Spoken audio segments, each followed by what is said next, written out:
Welcome back to TUTV. I'm Katherine. I'm Wes. Thanks for tuning in, guys.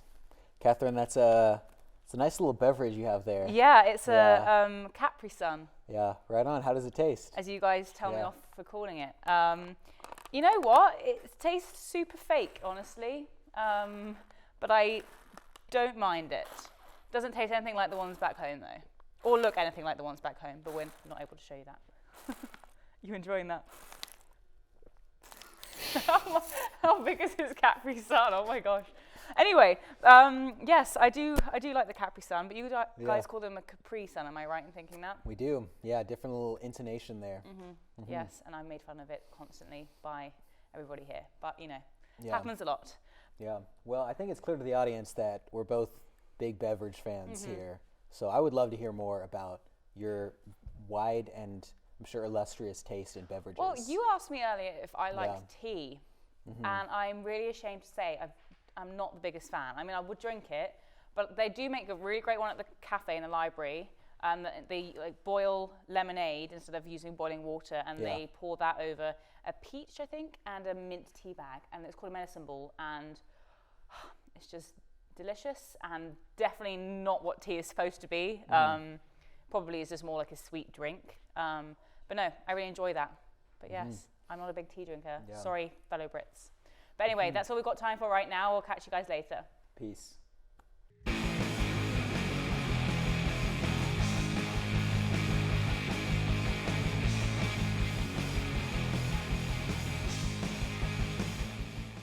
Hello and welcome to TUTV. I'm David Stump. And I'm Joe McCurdy. We've got a lot of news for you, so let's get right into it. On Monday, March 27th, 2023, a heavily armed 28-year-old woman opened fire at the Covenant School on Burton Hills Boulevard in Nashville, Tennessee, killing 3 children and 3 staff. The shooter was identified as Audrey Hale, a former student at the school. Police responded quickly and fatally shot the shooter. 3 victims were identified as Evelyn Dickhause, Hallie Scruggs, William Kinney, Cynthia Peake, Catherine Concy, and Mike Hill. The students were bused to a nearby church to be reunited with their parents. The Covenant School was founded in 2001 as a ministry of Covenant Presbyterian Church and serves preschool students through 6th graders. The Tennessee Bureau of Investigation announced that there was no current threat to public safety. The shooting follows multiple shootings on campuses across the country. Israeli Prime Minister Benjamin Netanyahu has backed down on controversial plans to overhaul the country's judiciary after mounting international pressure and widespread strikes and protests. Netanyahu will delay votes on the remaining legislation until after the Knesset's Passover recess in April, but indicated that the pause was only temporary.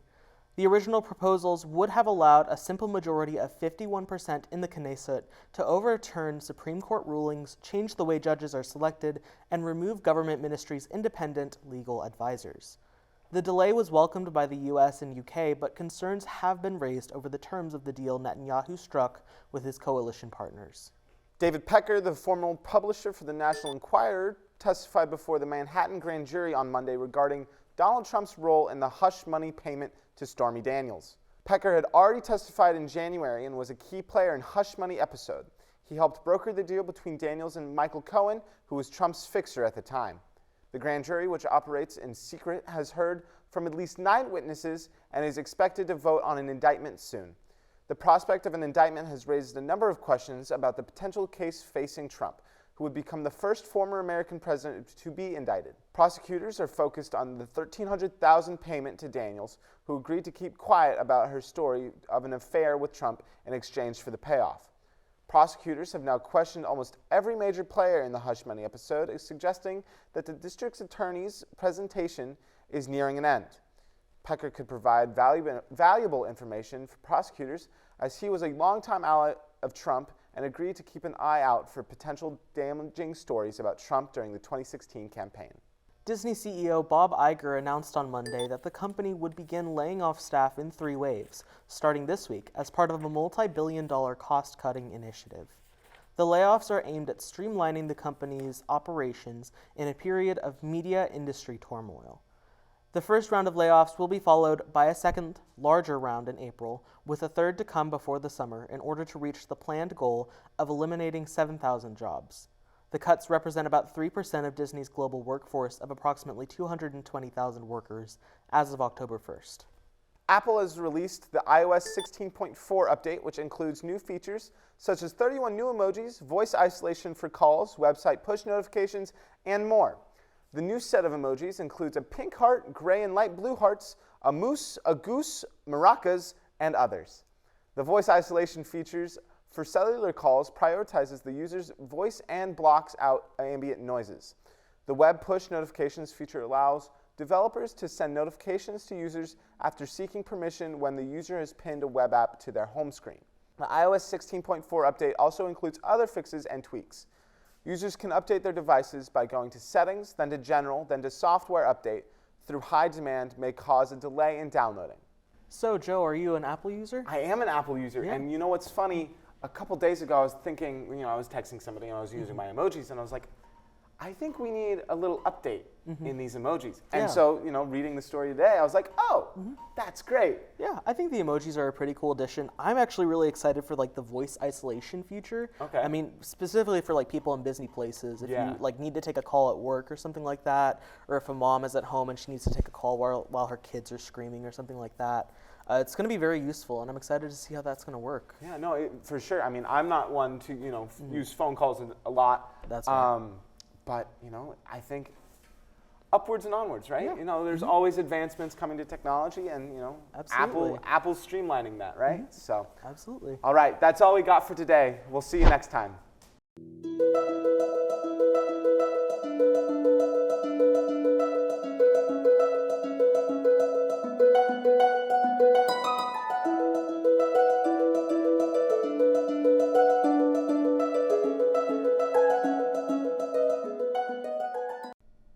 Hey guys, welcome back. I'm here for Katherine Stinning's TUTV senior interview. Katherine, it's so great to have you with us. Yeah, I know. I never, this just came so quickly. I remember watching as a freshman all of the people having their senior interviews, and now it's me. So Yeah. it's kind of terrifying, but exciting too. It is, yeah.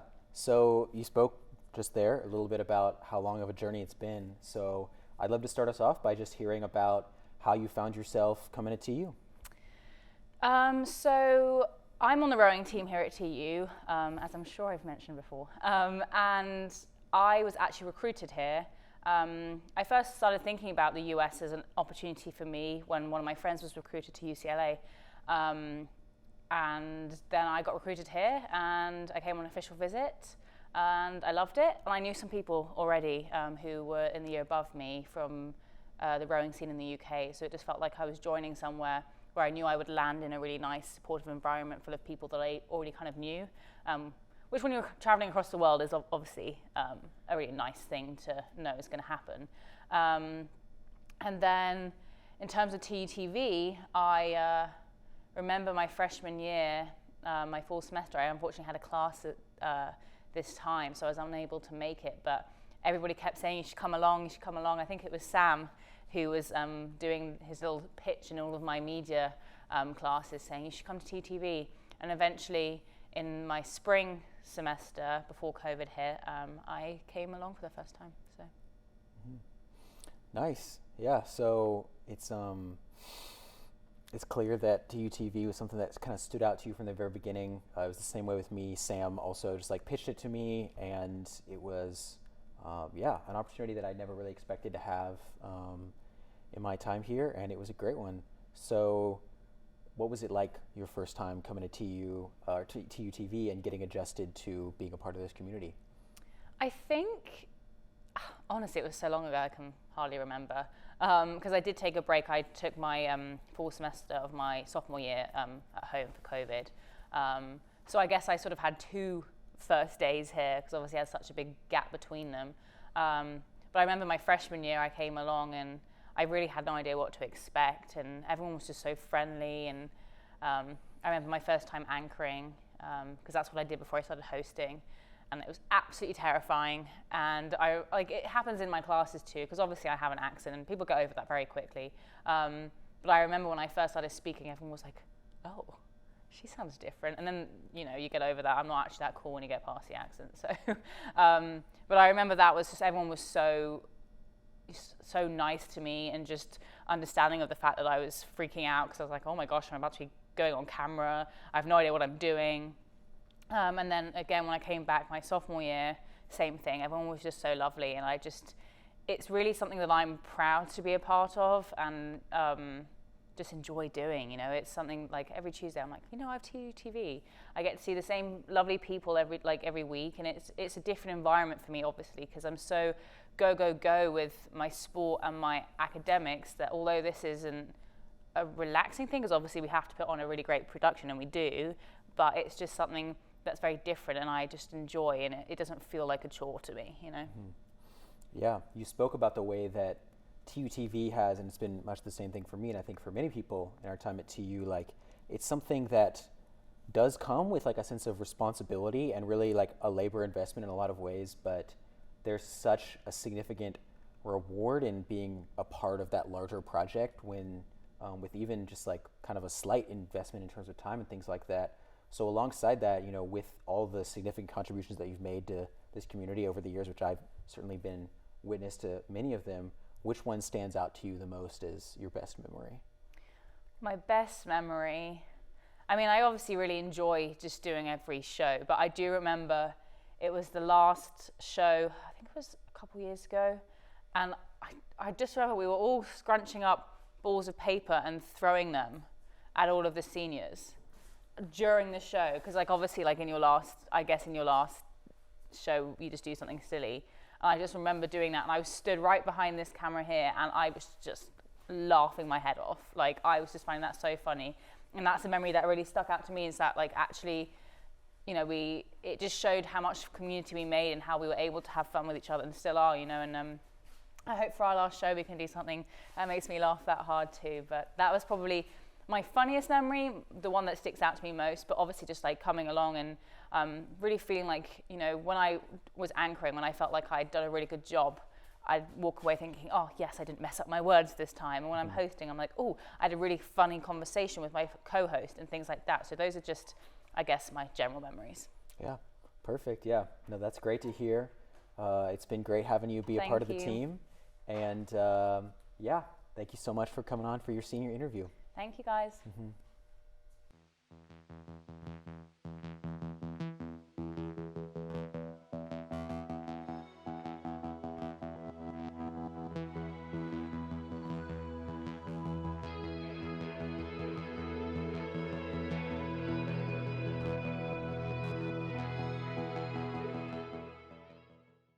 Hey y'all, I'm Jono. And I'm Joe. And today we have some stories to read to y'all, so we hope you enjoy. It has been a messy couple of weeks for the Tulsa men's basketball team, as they have lost 11 of their rostered players from the previous season to the transfer portal.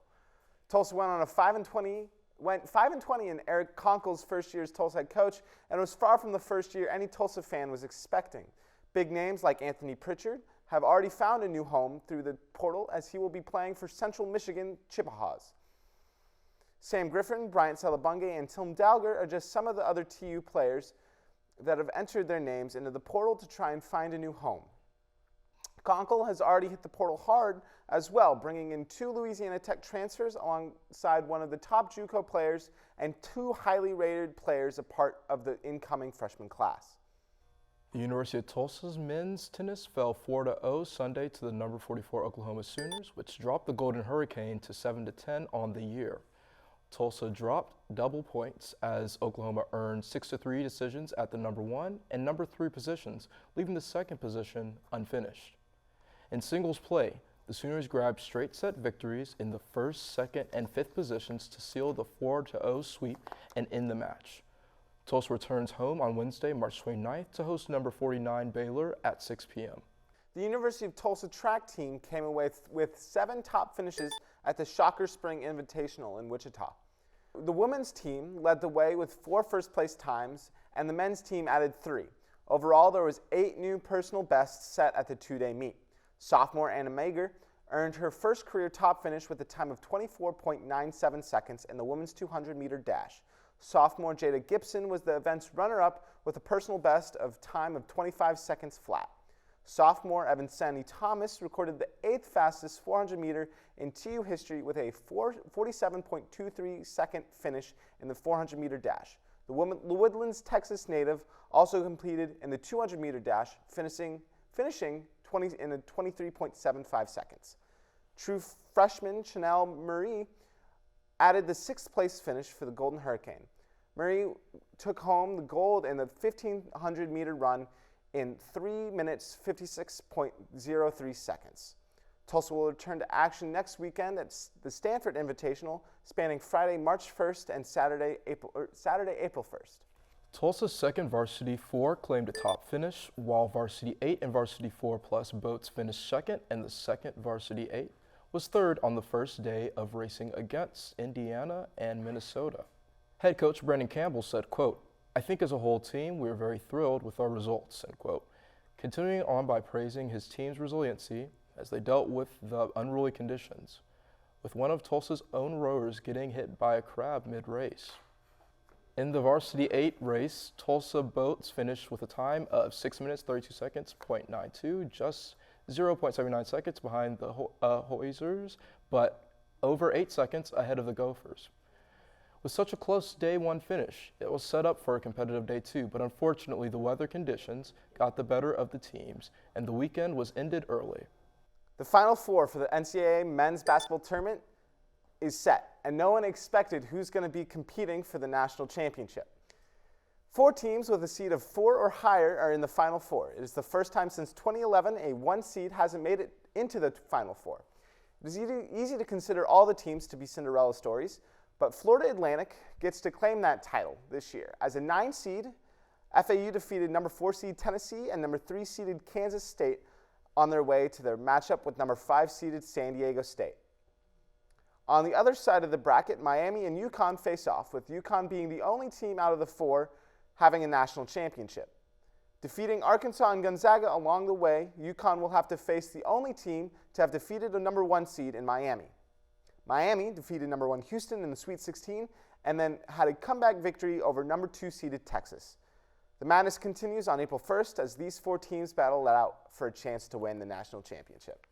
So, Jono, Yes. we talked about last week the March Madness, and we're going to continue to talk about it today. Definitely. Who do you have winning? Ooh. Well, I had Houston winning. I guess that's no longer, unfortunately. I don't think anybody's bracket is perfect anymore, or No. let alone anywhere near. Nowhere near. No, definitely. I now probably have UConn doing pretty well at this that point, makes sense. taking it. Yeah, how about you? I'm thinking Miami, Okay. but also UConn. I think Miami UConn is going to be the game that decides. Whoever wins that game is going to go on to the national championship. I don't see FAU winning, and I don't see San Diego State winning. But who knows at this point, right? So Fair. FAU made it pretty far, though. yeah. So we'll probably come back next week, and we'll talk about it more. So we'll see you soon. All right, see you. The semester isn't slowing down. There is a lot going around TU. This Thursday, the 30th, you can enjoy a massive egg hunt across the university. Karaoke and cocktails from 7 to 9 in the Student Union lobby, or taking the upside down with wit and wisdom of some of the best on campus at TEDx U Tulsa from 5 to 8 in the LPC. Tickets are required for the TEDx event. Saturday, April 1st is the football team's Spring Fest practice from 11:30 to 12:30 in Chapman Stadium. There will be opportunities to meet the team, bounce houses and games, and a beer garden. April the 4th from 4 to 7, there will be a food trucks and more on the Chapman Commons to celebrate donors to the university. Early donors will be entered into raffles for prizes. There is no minimum donation and students can donate too. Keep watching TUTV for more events on the TU campus.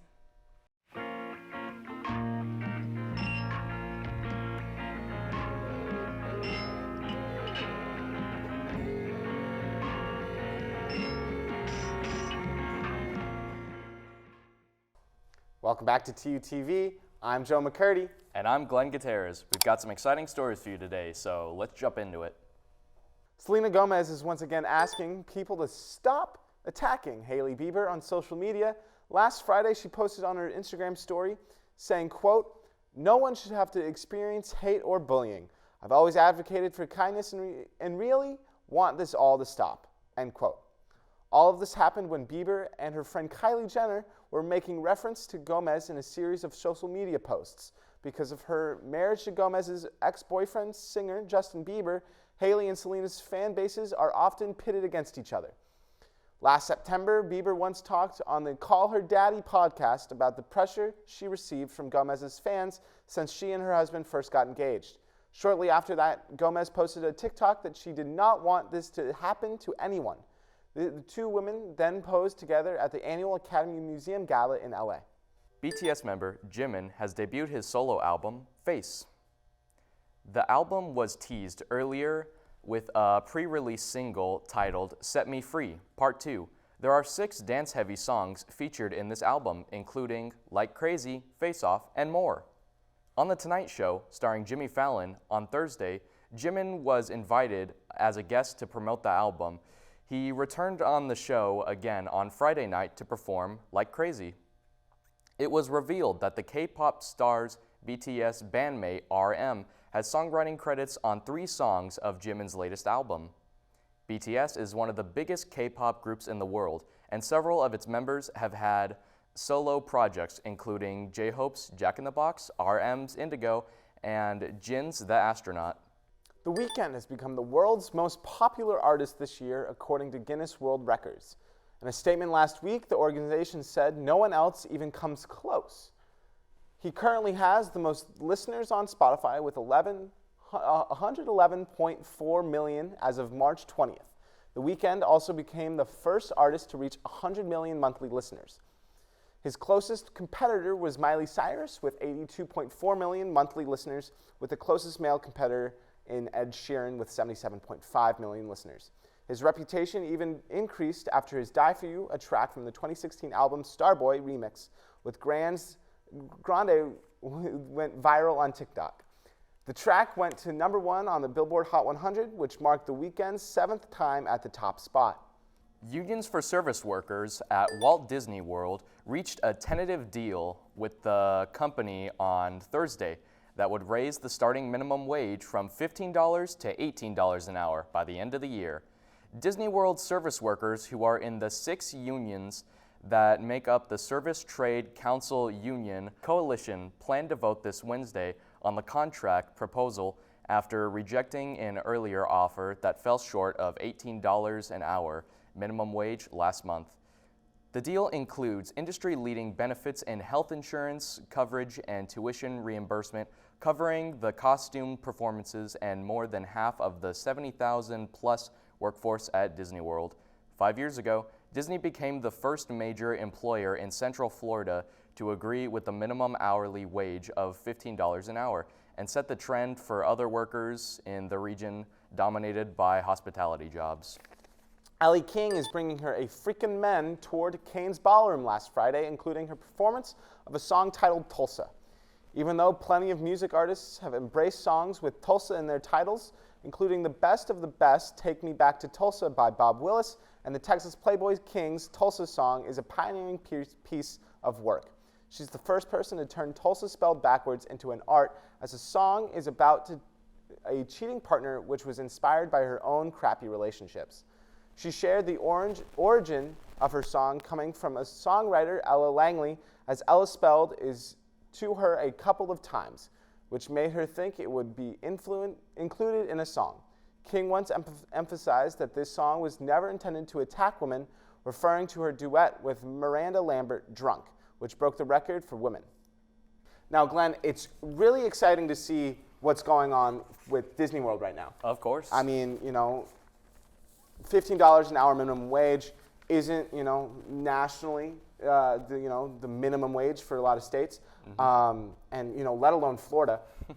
So it's good to see them, pioneer and push for, higher wages for, in my opinion, some of the hardest workers in the, hospitality industry, like Disney World and all those types of amusement parks. I mean, exactly. It's great. I mean, if I'm dancing around in a Mickey Mouse costume, I better be paid top dollar for that. So I think $18 an hour minimum wage is going to be great. I agree. So we'll see you next time. Thanks for joining us. Thank you. Brad Carson Adventures.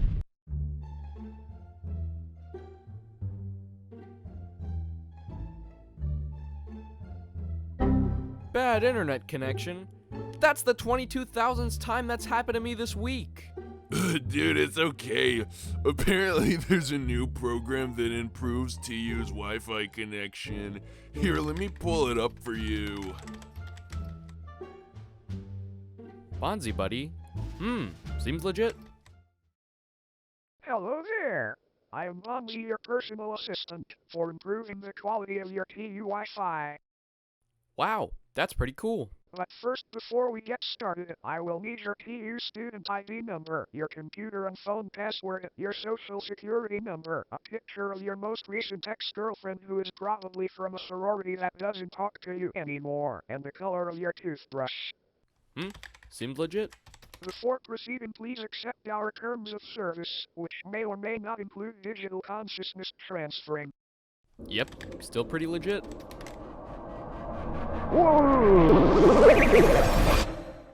Wow, that is pretty cool, man. Look at me. I'm a real boy now. Oh, wait, I'm still a low-resolution purple gorilla from the late 90s. Should I go to the IT help desk or something, man? No, it's okay. I come preloaded with a built-in firewall.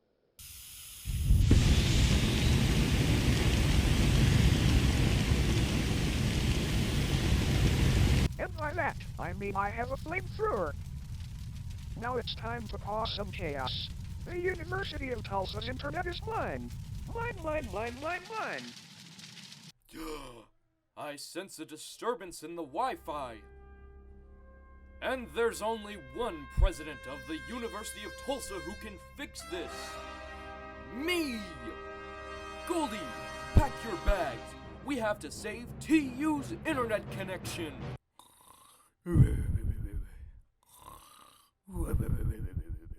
Goldie? Goldie! To be continued after Goldie takes a nap. Hi, welcome back, guys. That was a very fun episode, wasn't it? That was a great one, yes.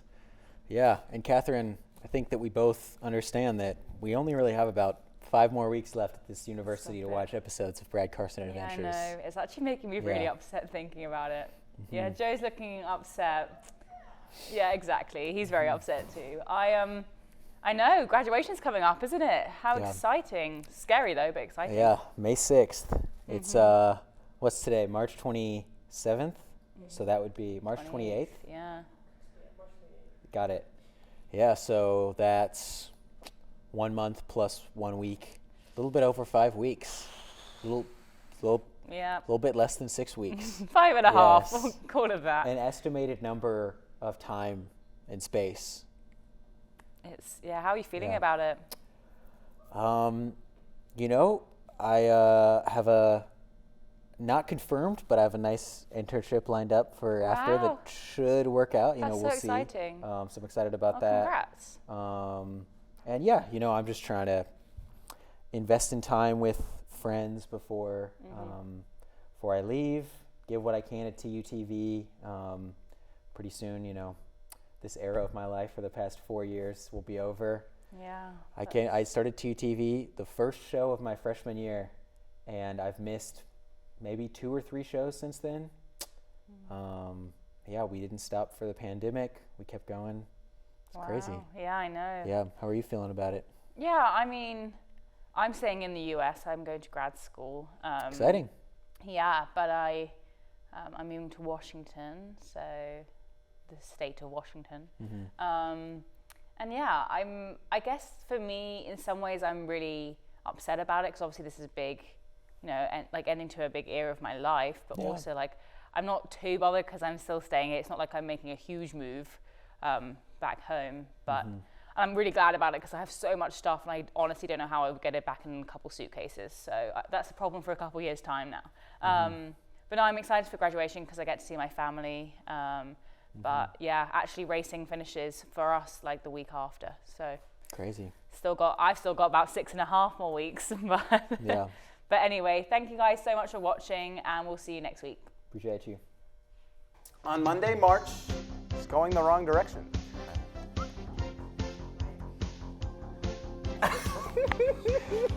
That's twice in a row, guys. The ones back home though. Or look anything like the ones back home, but we're not able to show that. You enjoying that?